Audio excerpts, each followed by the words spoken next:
بسم اللہ الرحمن الرحیم بیان ہو کس زبان سے مرتبہ صدیق اکبر کا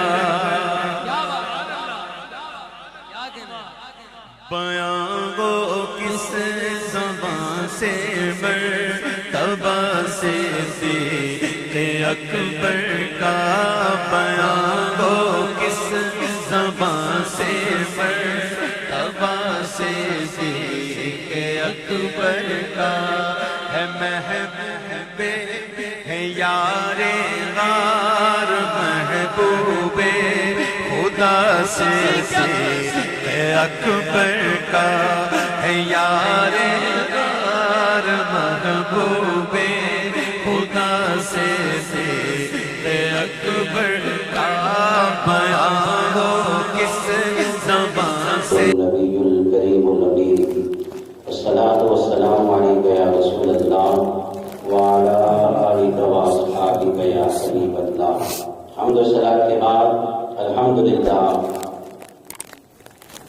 بالعموم صوبہ سندھ کی خوش نصیبی ہے اور بالخصوص ہمارے ضلع جام شورو اور ضلع حیدرآباد کی خوش نصیبی ہے اور یہ بڑی سعادت کی بات ہے کہ آج ہمارے درمیان اس خانقاہ کے چشم و چراغ درمیان تشریف فرما ہے جن کو صرف پاکستان نہیں بلکہ پوری دنیا جانتی ہے. لوگ اپنے اپنے مشائخ کا تعارف کراتے ہیں. الحمدللہ ہم یہ فخر سے کہتے ہیں ہمارے شیخ طریقت وہ ہیں جن کو کسی تعارف کی ضرورت نہیں ہے.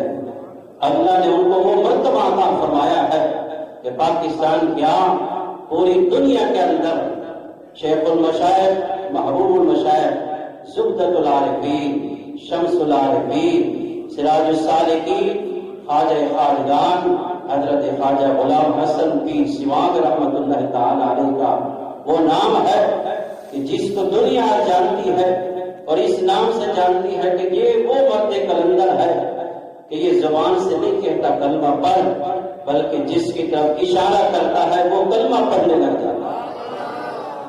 اس آستانہ عالیہ کے چشم و چراغ پیر طریقت رہبر شریعت عالم نبی فاضل جلیل قاطع رافضیت و خارجیت حضرت علامہ مولانا صاحبزادہ پیر محمد افتخار الحسن الحسنی العثمانی آستانہ عالیہ پیر سیوان لجپال شریف دامت برکاتہ العالیہ ہمارے درمیان تشریف فرما ہوئے. میں تمام مریدین محبین اور اپنی مسجد کی انتظامیہ کمیٹی تمام نمازیوں کی طرف سے آپ کا بہت ہی ممنون و مشکور ہوں. آپ کا شکریہ ادا کرتا ہوں کہ آپ نے شفقت فرمائی اور ہمیں جو آپ سے محبت اور عقیدت ہے اس کو سہراتے ہوئے ہمارے درمیان کراچی سے تشریف فرما ہوئے. اللہ تعالیٰ آپ کے علم میں عمر میں برکتیں عطا فرمائے اور آپ کا سایہ تا ڈھیر سلامت فرمائے اور اس آستانہ عالیہ کو صبح قیامت تک شاد و آباد فرمائے. فیضان پیر سوال قیامت تک جاری رہے اور الحمدللہ آستانہ عالیہ سیوان شریف کو اللہ نے یہ ایسا مرد مجاہد عطا فرمایا ہے جو اہل سنت کے عقیدے پر اس طرح پہرا دے رہا ہے جو پوری دنیا کے اندر آستانہ عالیہ سیوان شریف کا نام مشہور ہے. اہل سنت کے عقیدے پر جس طرح حضرت پہرا دے رہے ہیں اہل سنت کے عقیدے پر الحمدللہ اہل سنت کا عقیدہ چلتا رہا ہے اور امام ربانی شیخ مجدد الفسانی سے لے کر خواجہ غلام حسن سیوان کے آستانے تک جو اہل سنت کا عقیدہ ہے آج میرے شیخ کامل اسی طریقے کو اسی اہل سنت کے معیار کو پوری دنیا کے اندر عام کرتے ہوئے نظر آ رہے ہیں. ہمارے جو شیخ کامل ہیں بڑے پیر صاحب صاحبزادہ والا شان کے والد گرامی کیا اللہ نے مرتبہ عطا فرمایا. آستانہ عالیہ پر ایک دن ذکر فرما رہے تھے کہ مجھے لوگ کہتے ہیں کہ آپ اپنے مریدوں کو یہ نہیں کہتے کہ داڑھی رکھیں، وہ داڑھی نہیں رکھتے، آپ کے مرید ہیں. تو آپ نے سریکی میں فرمایا میاں اسا انہاں کو نمازی پڑھے دے ہیں جلے نمازی پڑھ ویسن تداری آپ پہ رکھ چھوڑے سے. یہ میرے پیر صاحب کا جملہ تھا. سریکی میں نے بتایا یہ الفاظ تھا. فرمایا کہ یہ نمازی بن جائیں گے. یہ نماز ایسی چیز ہے کہ بے حیائی برے کام سے روکتی ہے.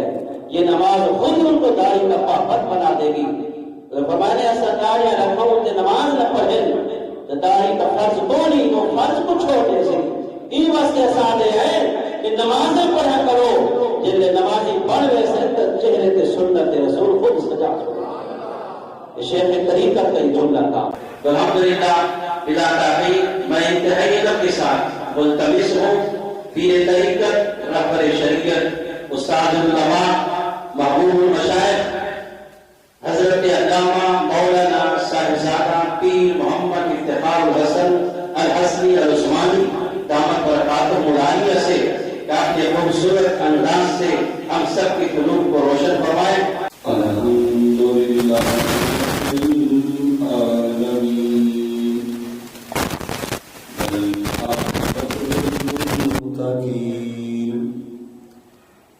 والصلاة والسلام على رسوله النبي الكريم الأمين أما بعد فأعوذ بالله من الشيطان الرجيم بسم الله الرحمن الرحيم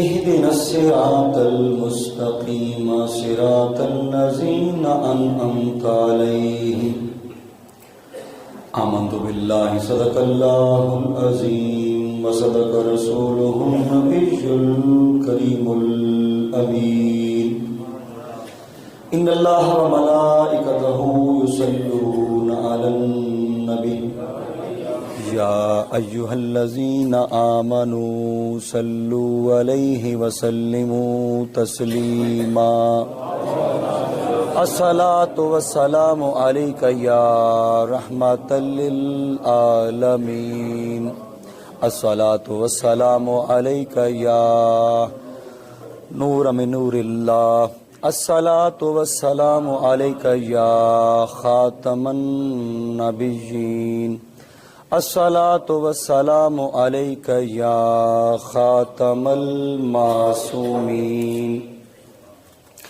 بلغ العلا بكماله كشف الدجى بجماله حسنت جميع خصاله. سر مل کے پڑھو صلو علیہ وآلہ. قبل احترام جملہ علماء کرام نعت خوان حضرات نقیب محفل معززین محتشم بزرگوں نوجوانوں بچوں بالخصوص میزبان ذی قدر السلام علیکم ورحمۃ اللہ وبرکاتہ. اللہ رب العزت سے دعا ہے کہ اللہ رب العزت یہ ہماری مختصر حاضری اپنی بارگاہ اقدس کے اندر اور رسول کریم صلی اللہ علیہ وآلہ وسلم کی بارگاہ کے اندر قبول و مقبول فرمائے. روزانہ نماز پڑھتے ہیں اور نماز کے اندر اہدنا الصراط المستقیم صراط الذین انعمت علیہم پڑھتے ہیں. حتیٰ کہ ہر مکاتب فکر صرف سنی نہیں الحمد شریف ہر انسان پڑھتا ہے. دکھا ہمیں سیدھا راستہ ان لوگوں کا جن پر تیرا انعام ہوا ہے. اب دیکھنا ہے کہ امت محمدیہ کے اندر انعام یافتہ لوگ کون ہیں جن کا راستہ ہم رب ذوالجلال سے مانگتے ہیں. وہ لوگ کون ہیں؟ صدیقین، شہید اور صالحین. یہ تین کا راستہ ہم مانگتے ہیں، سچوں کا، شہیدوں کا اور صالحین کا، اولیاء اللہ کا. اور صدیق یعنی سچوں میں سے سب سے بڑا صدیق کون؟ ابو بکر صدیق رضی اللہ عنہ. افضل البشر بعد الانبیاء بالتحقیق حضرت سیدنا ابو بکر صدیق رضی اللہ تعالیٰ. میرے کریم آقا کا فرمان برحق ہے. ہمیشہ یاد رکھے گا کہ ہمارے ہی صفوں کے اندر آج کچھ ایسے لوگ موجود ہیں جو اپنے عشق کو بالا تر سمجھتے ہیں، اپنی تڑپ کو، اپنی مودت کو وہ شریعت سے بالا تر سمجھتے ہیں، ورنہ یاد رکھیے کہ شریعت اپنا عشق ہو، محبت ہو، مودت ہو، یہ تمام تر روحانیت کی جو چاہت ہے، یہ تمام تر چیزیں شریعت کی تابع ہے۔ جو شریعت، ہاں آپ کا عشق شریعت کے مطابق ہے، آپ کا ادب شریعت کے مطابق ہے تو وہ قابل قبول ہے۔ کوئی بھی بڑا سے بڑا عاشق ہو جائے، اگر وہ شریعت کے تابع نہیں ہے تو وہ عشق نہیں کہلاتا، کیونکہ ہمارے معاشرے کے اندر تو ملنگی بابا زیادہ ہے نا، ملنگ، مولا علی کا ملنگ ہو گیا جی، تو ملنگ جو ہوتا ہے، مولا علی کا ملنگ وہ نماز نہیں چھوڑتا، مولا علی کا ملنگ جو ہوتا ہے وہ نماز نہیں چھوڑتا، وہ اس طرح سے جینے کی کوشش کرتا ہے جیسے مولا علی شیر خدا حیدر کرار رضی اللہ تعالیٰ زندگی گزارتے ہیں۔ تو ہمارا ایمان یہ ہے کہ خلفائے راشدین امت محمدیہ کے اندر سب سے بڑے انعام یافتہ لوگ ہیں، اور نبی کریم سرکار دو عالم نور مجسم صلی اللہ علیہ وآلہ وسلم کے جو صحابی افضل البشر بعد الانبیاء حضرت ابوبکر صدیق ہیں، ان کا نام صدیق آسمانوں میں رکھا گیا۔ یعنی جس وقت آپ بچپن میں تھے، آپ کے باپ ابو قحافہ آپ کو لے کر گئے بت پرستی کے لیے، یعنی تو آپ کو ایک بت کے سامنے کھڑا کیا ابوبکر صدیق رضی اللہ تعالیٰ عنہ کو، تو انہوں نے کہا کہ اس سے مانگو، اس کی عبادت کرو۔ آپ وہ چلے گئے چھوڑ کر، آپ نے اس بت سے کہا کہ تو اگر میرا خدا ہے تو میں بھوکا ہوں، مجھے کھانا دو، اور میرے پاس کپڑے نہیں ہیں، مجھے کپڑے دو۔ وہ تو بت تھا، اس نے کیا بولنا تھا، آپ کو غصہ لگا اور آپ نے وہ توڑ دیا۔ جب توڑ دیا تو آپ کے والد ابو قحافہ نے آپ کو تھپڑ مارا اور آپ کی ماں کے پاس لے گئے اور سارا واقعہ بتایا حضرت ابوبکر صدیق رضی اللہ تعالیٰ عنہ کا کہ انہوں نے ایسے کر دیا۔ تو ان کی والدہ ماجدہ نے فرمایا کہ اس کو کچھ نہ کہو، کچھ نہ کہو، جب یہ یعنی ایسے سمجھیں کہ پیدا ہوا تھا، اس رات کو میں نے خواب دیکھا تھا، اور خواب میں یہ دیکھا تھا کہ مجھے بتایا جا رہا ہے کہ یہ جو بچہ ہے اس کا نام آسمانوں میں صدیق رکھا گیا ہے۔ حضرت محترم ابوبکر صدیق وہ ہیں جنہوں نے ہمیں نبی کریم صلی اللہ علیہ وسلم کی ذات اقدس سے عشق سکھایا ہے۔ اگر اس امت محمدیہ میں اگر آپ نے عشق سیکھنا ہو، یعنی عشق مصطفیٰ سیکھنا ہو، تو پھر وہ ذات ابوبکر کی ہے۔ ایک مرتبہ نبی کریم سرکار دو عالم نور مجسم صلی اللہ علیہ وآلہ وسلم کی ذات اقدس آپ نے یعنی دین کے لیے پیسہ اکٹھے کرنے کا فرمایا کہ تمام اخراجات اٹھاؤ اور خرچ کرو، دین کے لیے خرچ کرو۔ تو حضرت عمر فاروق رضی اللہ تعالیٰ فرماتے ہیں کہ میں گھر سے چلا اور میرے دل میں ہمیشہ یہ ہوتا تھا کہ ابوبکر مجھ سے ہمیشہ فرنٹ پہ ہوتے ہیں، آج میں سب سے زیادہ مال لے کے جاؤں گا، ابوبکر سے میرا مال زیادہ ہو۔ حضرت محترم جب پہنچے تو نبی کریم سرکار دو عالم نور مجسم صلی اللہ علیہ وسلم نے حضرت عمر فاروق سے پوچھا کہ عمر کیا لے کر آئے ہو؟ عرض کی یا رسول اللہ گھر کا آدھا مال لے کر آیا ہوں اور آدھا مال بچوں کے لیے چھوڑ آیا ہوں۔ تو سرکار دو عالم نور مجسم صلی اللہ علیہ وآلہ وسلم نے ابوبکر صدیق رضی اللہ عنہ سے پوچھا ابوبکر تم کیا لائے ہو؟ یا رسول اللہ میں سب کچھ اپنے گھر کا لے آیا ہوں۔ حضور نے فرمایا گھر میں کیا رکھا ہے؟ عرض کی یا رسول اللہ اللہ اور رسول کافی ہے۔ ابوبکر صدیق وہ ہستی ہیں جو محمد عربی کے مصلی پر کھڑے ہوتے ہیں، اور یاد رکھنا آج جو معاشرے کے اندر فتنے فطور ہیں اور جی یہ تھا اور وہ تھا اور حق تھا، یاد رکھیے گا میرے محمد عربی کا مصلی بھی بہت بڑا معجزہ ہے۔ یہ وہ مصلی نہیں ہے کہ ایک پیر کھڑا ہو گیا، پیر کے بعد اس کا رشتہ دار کھڑا ہو گیا اپنی مرضی سے، یہ وہ مصلی نہیں ہے، یہ دین اسلام کا مصلی ہے، اور دین اسلام کائنات میں سب سے عظیم دین ہے۔ یاد رکھیں نبی کریم سرکار دو عالم نور مجسم صلی اللہ علیہ وآلہ وسلم نے جو تربیت دی تھی، وہ تربیت خلفائے راشدین کی زندگی سے بولتی نظر آتی ہے۔ کوئی اگر ان پر کوئی بہتان یا اپنی طرف سے عشق کا دعویٰ کرے کہ یہ یوں تھا اور وہ تھا، تو وہ اپنے گریبان میں جھانکے، کیونکہ میرے محمد عربی کے مصلی پر کوئی اپنی مرضی سے کھڑا نہیں ہو سکتا۔ حضرت محترم جس کا میرے کریم آقا سرکار دو عالم نور مجسم صلی اللہ علیہ وآلہ وسلم آپ علیل تھے، بیمار تھے، آپ کے وصال سے کچھ عرصہ قبل یعنی 17 نمازیں حضور نبی کریم صلی اللہ علیہ وسلم موجود ہیں اپنے حجرے کے اندر، اور آپ نے اما عائشہ صدیقہ رضی اللہ تعالیٰ سے فرمایا کہ عائشہ اپنے باپ سے کہو جا کے نماز پڑھائے۔ اب جو کہ مولا علی ساتھ ہی ہوتے تھے، قربت میں حضرت مولا علی داماد رسول ہیں، پنجتن پاک ہیں، حسنین کریمین کے والد ہیں، خاتون جنت کے شوہر ہیں، قرب ہے حضور کا۔ حضرت محترم اما عائشہ صدیقہ رضی اللہ تعالیٰ نے عرض کی، یا رسول اللہ میرے والد ابو بکر؟ میرے کریم آقا نے فرمایا ہاں، اپنے باپ سے کہو جا کے میری جگہ نماز پڑھائے۔ تو دوبارہ اما عائشہ صدیقہ رضی اللہ یہ کہتے ہیں اختلاف کی باتیں دیکھیں، محبت کا تقاضا دیکھیں، ان کو معلوم تھا کہ مولا علی بھی موجود بیٹھے ہیں، تو پھر تیسری مرتبہ پوچھا تو میرے کریم آقا نے ذرا زور آواز سے لگایا، تیز آواز سے کہا کہ عائشہ میں نے تمہیں نہیں کہا جا کے اپنے باپ سے ابوبکر سے کہو جا کر میری جگہ نماز پڑھائے۔ حضرت محترم 17 نمازیں، حتیٰ کہ ایک وقت ایسا آیا کہ اسی علالت کے دوران حضرت نبی کریم صلی اللہ علیہ وسلم کا آپ نے اپنا حجرہ، صرف وہی حجرہ کھلا تھا مسجد نبی شریف کی طرف، ابوبکر صدیق نماز پڑھا رہے ہیں، صحابہ کرام موجود کھڑے ہیں، علی بھی ہیں، عمر فاروق بھی ہیں، عثمان بھی ہیں، اور صحابہ بھی ہیں، عشرہ مبشرہ بھی ہیں، کافی تعداد میں صحابہ کرام علیہم رضوان موجود ہیں، نماز کھڑی ہے۔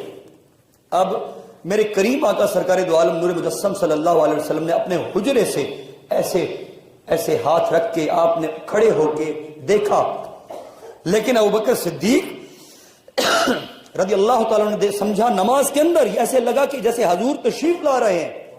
عشق کی بات یہاں پر چلتی ہے، نماز میں کھڑے ہیں ابوبکر صدیق اور یوں دیکھ رہے ہیں۔ میرے کریم آقا نے دیکھا کہ یہ شاید نماز چھوڑتے ہیں، میرے کریم آقا نے وہیں سے اشارہ کیا کہ پڑھتے رہو پڑھتے رہو۔ حضرات محترم، عشق یہاں پر ہو سکتا ہے، ورنہ تمام تر عشق اور مودت اور تمام تڑپ شریعت کے تابع ہوتی ہے۔ حضرت محترم ابوبکر صدیق رضی اللہ تعالیٰ کے عشق کی محبت کا جو انداز ہے وہ کیا ہے میں آپ کو بتاتا ہوں، جو نرالا انداز ہے آپ کا۔ میرے کریم آقا سرکار دو عالم نور مجسم صلی اللہ علیہ وآلہ وسلم کی ذات اقدس، آپ نے ابوبکر صدیق کو ایک انگوٹھی دی اور میرے کریم آقا نے فرمایا کہ ابوبکر اس کے اوپر لا الہ الا اللہ لکھوا لے۔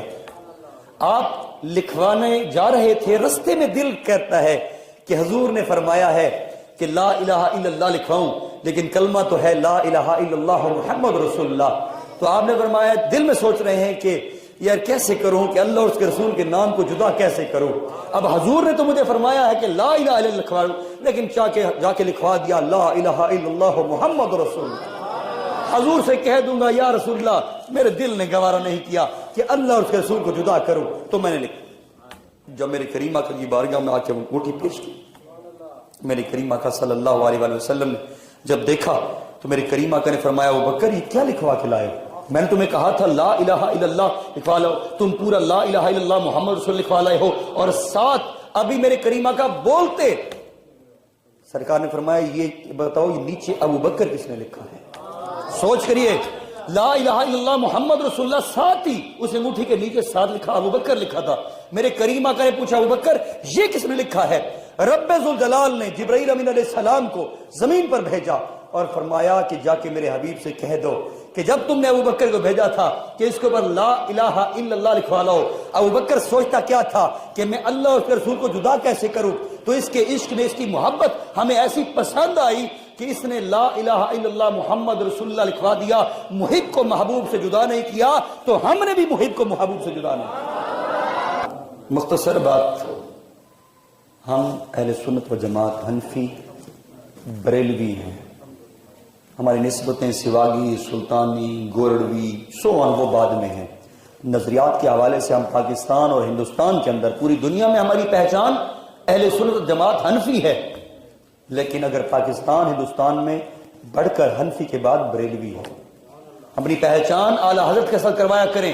اگر آپ کے بچے، آپ کی نسلیں اعلیٰ حضرت کے ساتھ رضایت رکھیں گی تو آنے والی نسلیں بھی نہ رافضیت میں جائیں گی نہ خارجیت میں جائیں گی۔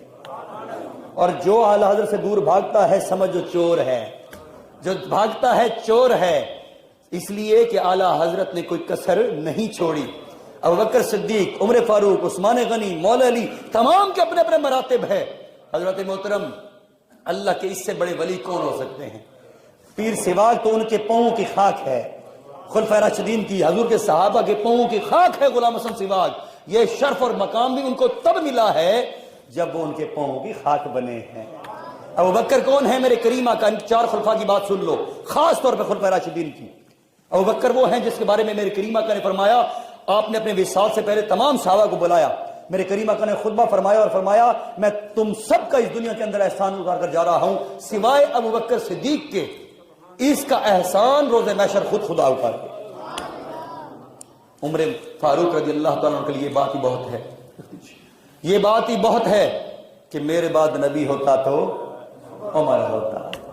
22 لاکھ مربع میل پر دین اسلام پہنچانے والا عمر فاروق اور عثمان غنی ذی النورین، بس عثمان غنی ذی النورین کون ہے؟ داماد رسول، 2 بیٹی ہیں۔ میرے کریم آقا نے فرمایا اگر میری یکے بعد دیگر بیٹی فوت ہوتی، میری 100 بیٹی بھی ہوتی، میں عثمان کو دیتا۔ یعنی ایک بیٹی وصال کرتی، دوسری بھی عثمان کو دیتا، میری اور بیٹی ہوتی میں پھر عثمان کو دیتا۔ اور میں عثمان کے بارے میں میرے کریم آقا نے فرمایا ہے کہ میں اس کا حیا کیوں نہ کروں جس سے رب کے فرشتے بھی حیا کریں۔ ایک دفعہ میرے کریم آقا صلی اللہ علیہ وسلم تشریف فرما تھے، صحابہ کرام بھی موجود تھے، عثمان غنی ساتھ بیٹھے تھے۔ آپ اٹھے جو ہے نا، جیسے اٹھے ہیں تو آپ کا ایسے سینہ کھلا ہے عثمان غنی کا، تو فرشتے صحابہ تو نہیں دیکھ سکتے، فرشتے بھی موجود بیٹھے تھے بیچ میں، وہ اٹھ کر چلے گئے۔ میرے کریم آقا صلی اللہ علیہ وسلم نے فرشتوں سے بعد میں پوچھا کہ تم کیوں اٹھ کر گئے ہو اس وقت؟ عرض کی یا رسول اللہ آپ کے ساتھ عثمان بیٹھے تھے، اور جب عثمان اٹھے ہیں ان کا سینہ کھلا ہے اور ہمیں عثمان سے بہت حیا آتی ہے، جس سے رب کے فرشتے بھی حیا کرتے ہیں۔ اور بات چہارم خلیفہ کی مولا علی شیر خدا حیدر کرار کی ہے، تو حضرات محترم حضور کا یہ فرمان ہی ہمارے ایمان کے لیے کافی ہے کہ جس کا میں مولا اس کا علی مولا۔ بات کر رہا تھا کہ مولا علی شیر خدا کے لیے یہ مہر ہی کافی ہے کہ جس کا میں مولا اس کا علی مولا۔ اب یہاں پر ایک اور وضاحت کرتا چلوں کہ خلافت کی بات کی جاتی ہے کہ یہ کچھ مکاتب فکر، کچھ جاہل جو اللہ کہتے ہیں او جی حضور نے ہاتھ کھڑا کرایا اور فرمایا اس کا میں مولا اس کا علی مولا، یہ خلافت تھی۔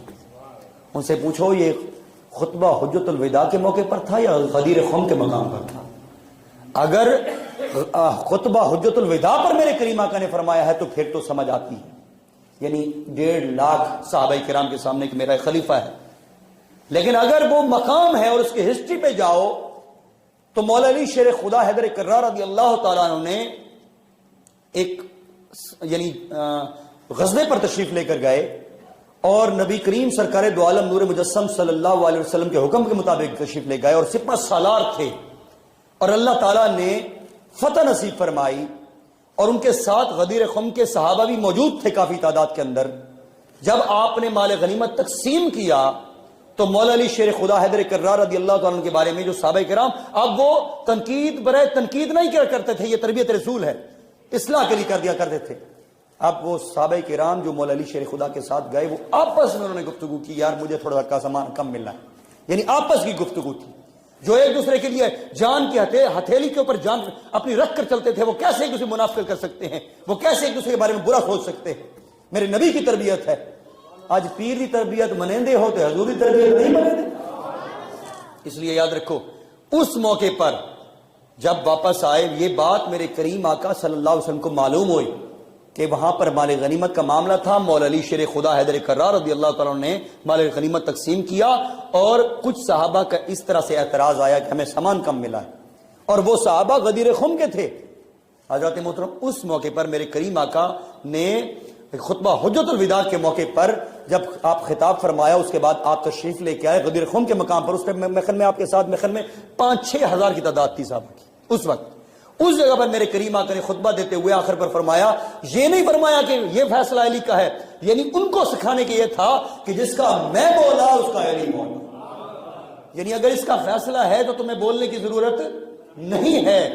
اب یہ بات ممبروں پر بتائی نہیں جاتی، اس لیے حضرات ہم اہل سنت و جماعت حنفی ہیں اور ہم ترتیب سے، جس طرح سے ترتیب ہے یہ فضیلت ہے، روحانی یہ ہو گئی اور باطنی وہ ہو گئی، اس کو ہم قائل نہیں ہیں۔ جس طرح سے منزل ہے مرتبہ ہے اسی طرح سے فضیلت اور بلندی ہے۔ حضرات محترم سوچ کریں جس کے پیچھے ابو بکر کے پیچھے مولا علی جیسی ہستی، عمر فاروق جیسے ہستی، عثمان غنی کھڑے ہو جائیں، اپنا امام مان لیں، خلیفۃ المسلمین مان لیں اور ہاتھ پر بیعت کر لیں۔ حضرات محترم، ان سے بڑی علمی فراست آج کو کوئی ملا نہیں جانتا۔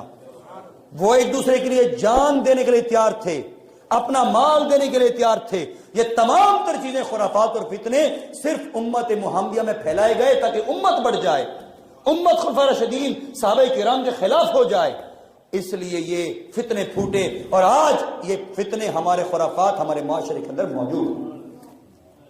حضرات، آخر پر گفتگو خواجہ غلام حسن سواگ رحمۃ اللہ علیہ کی۔ میرے جد امجد کو اللہ تعالیٰ نے ایسی طاقت بخشی تھی۔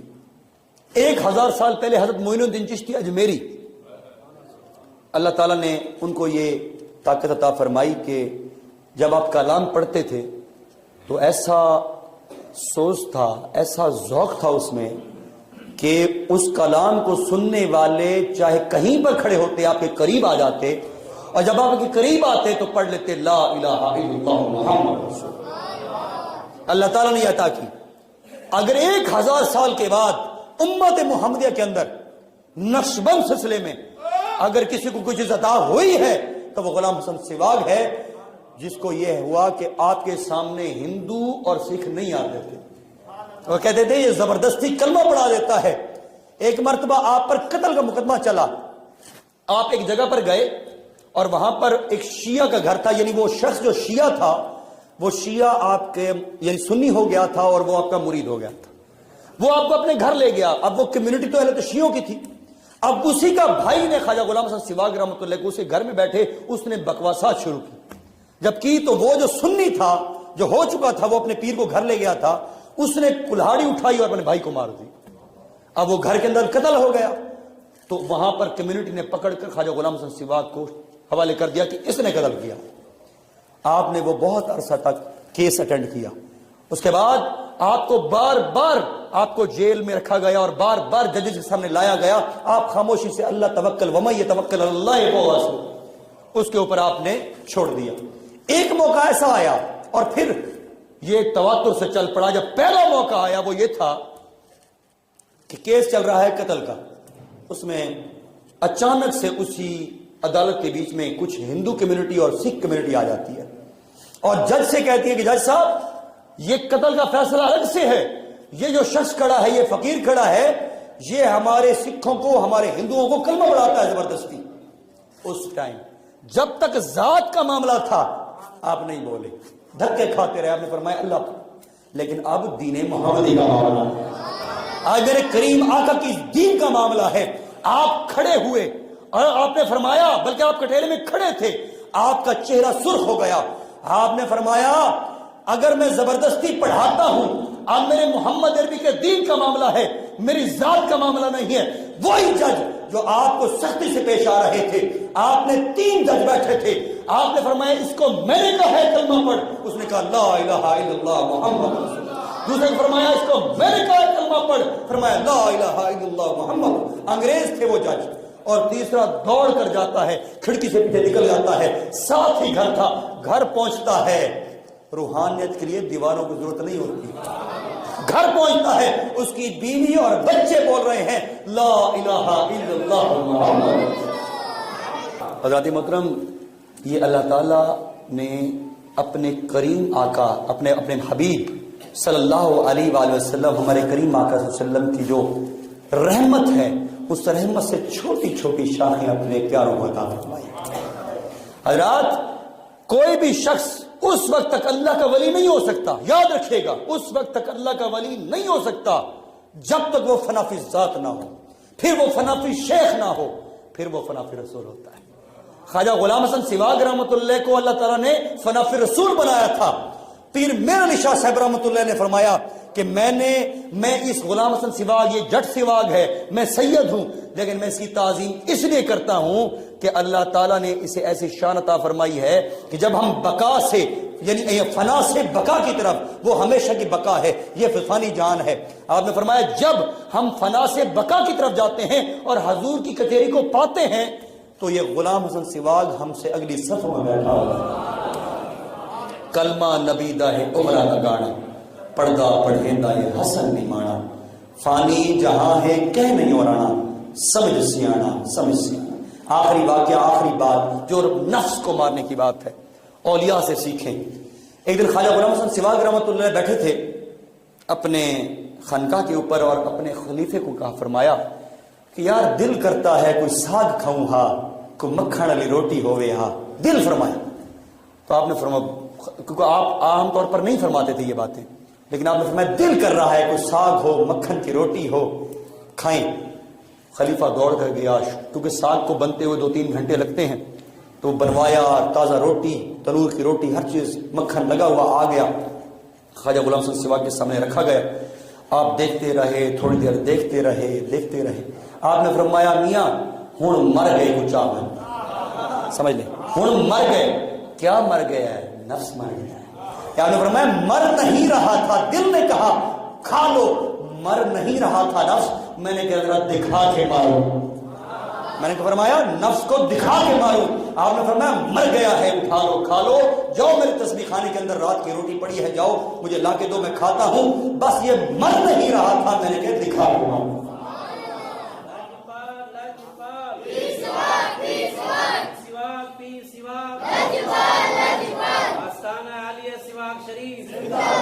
آپ اکثر یہ شعر فرماتے تھے، سریکی کے شعر ہیں، عمر ضائع ونجا بیٹھوں، دھوکا دشمن نہ کھا بیٹھوں، نہ گھر ریا نہ زر ریا، نہ ماں پیو کوئی پسر ریا، سکھی جدڑی کو دکھلا بیٹھوں، عمر ضائع ونجا بیٹھوں۔ اس کا مفہوم یہ ہے کہ آپ فرماتے ہیں کہ دھوکا دشمن نہ کھا بیٹھوں۔ آپ نے کبھی بھی انسان کو نہیں فرمایا کہ دھوکا دشمن میرا، نہیں، دشمن شیطان اور ذریت شیطان ہے جو نظر نہیں آتا، جو وسوسے دلوں میں ڈال دیتا ہے اور دماغ میں ڈال دیتا ہے۔ ظاہری قوت ہے، اب کل وہ نمازی نہ ہو، پرہیزگار نہ ہو، عبادت سے دور، اللہ کے ذکر سے دور ہو، تو آٹومیٹلی اس کا دل جو ہے وہ شیطان کا گھر ہوتا ہے۔ لیکن جو ذکر کرتا ہے اس کے دل کے اندر شیطان حملہ تو ضرور کرتا ہے، اسے بیمار تک کر سکتا ہے، لیکن اس کے دل کے ذکر کو نہیں روک سکتا۔ جس کا دل لال ہوتا ہے، آپ نے فرمایا نہ گھر ریا نہ زر ریا، نہ ماں پیو کوئی پسر ریا، یعنی آپ نے فرمایا نہ گھر رہا نہ زر رہا، زمین رہی، نہ ماں باپ رہے، نہ کوئی رشتہ دار رہے، نہ بچے رہے، سکھ زندگی کو دکھلا بیٹھوں۔ یعنی رب ذوالجلال جو ہمیں خوبصورت زندگی عطا فرمائی ہے، خود سے ہم نے اسے دکھ لگا کے اسے ضائع کر دیا۔ اللہ سے دعا کرتے ہیں اللہ رب العزت ہماری یہ حاضری، مختصر حاضری اپنی بارگاہ کے اندر قبول و مقبول فرمائے۔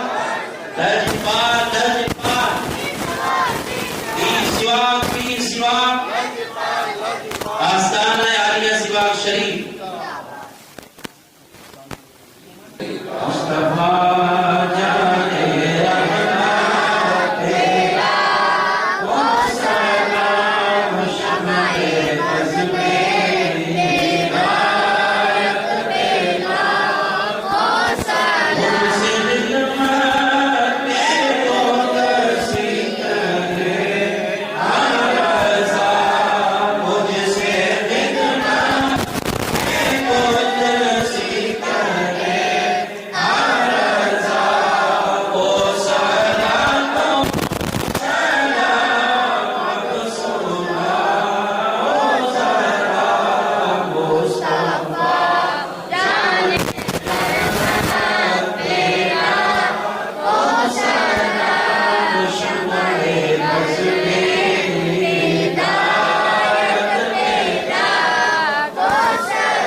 پیش کرتے ہیں قبول مقبول فرمائے۔ اس جملہ کلام، اس ذکر باز کا ثواب نبی کریم صلی اللہ علیہ وسلم کی بارگاہ میں پیش کرتے ہیں قبول فرمائے۔ اس تمام کا ثواب تمام انبیاء کرام علیہ السلام کی بارگاہ میں پیش کرتے ہیں قبول فرمائے۔ اس تمام کا ثواب نبی کریم صلی اللہ علیہ وسلم کی تمام شہدائے